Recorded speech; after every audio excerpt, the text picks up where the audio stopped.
Selyado na ang final slot ng San Mig Super Coffee Mixers nung tambakan ang Barangay Ginebra Kings sa Game 7 ng semifinals ng PBA Philippine Cup. Luhaan mang umuwi, solid pa rin ang suporta ng fans ng Barangay Ginebra. Live mula sa Quezon City si Cedric Castillo, may paandar. Jessica, ngayong araw daw ay marahil marami mga basketball fans ang ganito ang pakiramdam. Malamya, Jessica. Ito ay matapos na maudlot ang pagpasok sa finals ng Barangay Ginebra. Pero dahil kahit daw natalo ang Ginebra, ay solid pa rin daw ang fans at hindi ito lang basta libo-libo, kundi isang barangay.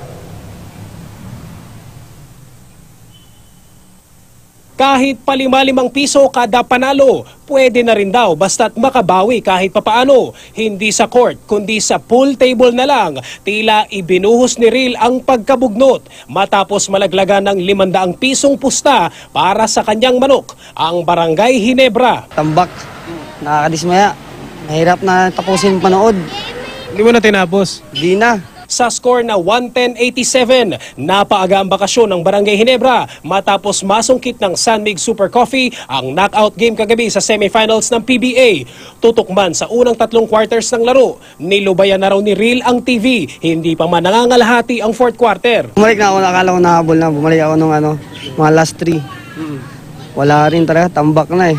Kung hindi raw napigilan ang paggingit-ngit, malamang na kinalabaw na ng batang si Kim ang mga kalaro sa kanto. Hindi man makapaniwala na naudlot ang pagpasok sa finals ng Ginebra. Solid pa rin daw siya sa kupunan. Hindi ko po alam kung ba't natalo yun eh.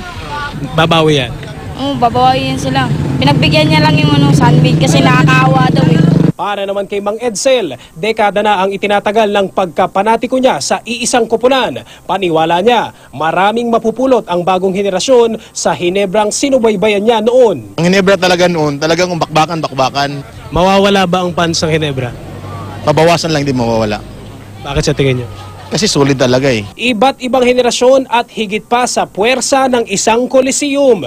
Buong barangay ang babanggain ng kalaban kapag kalaro ang Ginebra. Sa pinakahuli nilang laban, na-eliminate man, nagparamdam pa rin ang kanilang mga tagahanga. Mahirap kalaban sila because they're almost into the realm of being fanatics.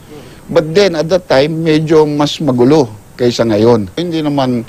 Hindi naman problema ng Ginebra yun eh. Naging masyado lang maganda linaro ng San Mig Coffee and they deserve to be in the finals. Kahit nga ang star player ng San Mig na si James Yap, halos matulig daw sa nakakalunod na dami ng fans ng kalaban. Ginebra yun eh.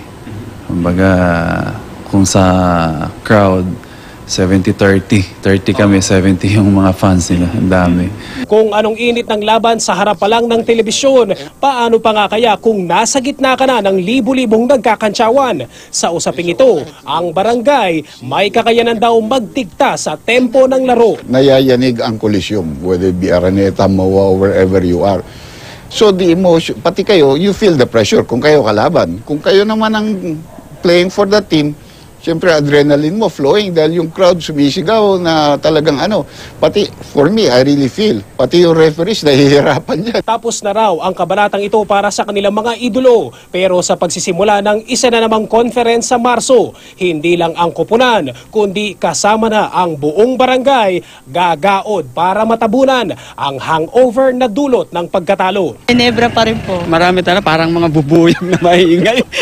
Huwag kang patatalo. Oy, pagtanggol mo yung team mo.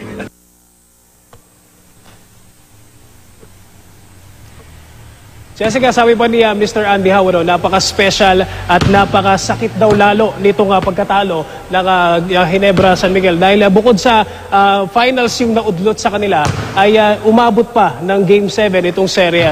But then again, kailangan na lang daw intayin yung pagpasok ulit ng conference sa darating na Marso. Tingnan natin kung ano yung magiging performance ng Ginebra. Pero syempre, hindi pa rin mawawala dyan yung kanilang mga fans. Jessica.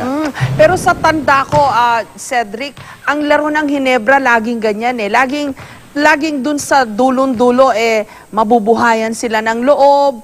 Tapos, yun nga lang, hindi sunerte ngayon.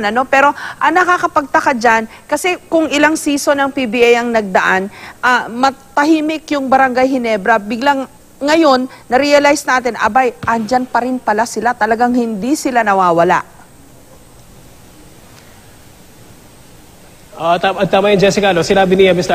Andy Howe sa ating kanina, meron talaga daw mga periods, even yung 90s, late 90s hanggang mga year 2000s, meron talaga mga pagkakataon na medyo naglalaylo sila. And then pagka dumating yung panahon na malakas na yung team, eto na naman sila, yung nabanggit mo, Jessica, dyan na talagang sa huli, may mga pagkakataon, may mga games talagang sa huli sila umaarangkada. Malaking factor din dyan talaga yung crowd. Kasi kung ma-observe natin, lalo-lalo sa mga talaga sumusubaybay sa basketball, kapag umingay na yung crowd mo dyan at nag-build yung momentum ng team mo, in this case ay Ginebra San Miguel, medyo nangangarag dyan yung mga kalaban And then yun yung nakakadagdag na pressure. Unfortunately nga, gaya na nabanggit mo, medyo kinapos sila para sa season o para sa conference ito, Jessica. Okay, pero anong analysis ng mga eksperto katulad ni Andy Howe, no? Kasi usually in the past, ang Ginebra, kahit medyo bitin-bitin sila sa dulo, pagka nabubuhayan sila pagka narinig na nila yung kanilang libo-libong fans, no? Parang nabubuhayan sila ng loob Pero kumbaga may magic talaga yung suportang nakukuha nila sa kanilang barangay, no? Pero this time, bakit daw hindi nag-work, Cedric? O sabi nga ni Andy Howe, talaga bang Jessica, maganda ang laro talaga ng San Mig? Dito sa Tama yan, Jessica.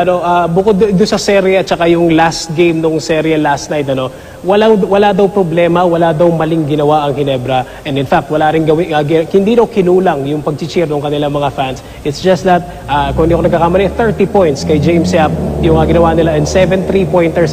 Sabi nga ni Mr. Andy Howe, kahit daw sinong team doon sa performance ng team nila James Yap kagabi ay talagang wala makakatalo daw sa ginawa nila kagabi, Jessica. Maraming salamat sa iyo, Cedric Castillo.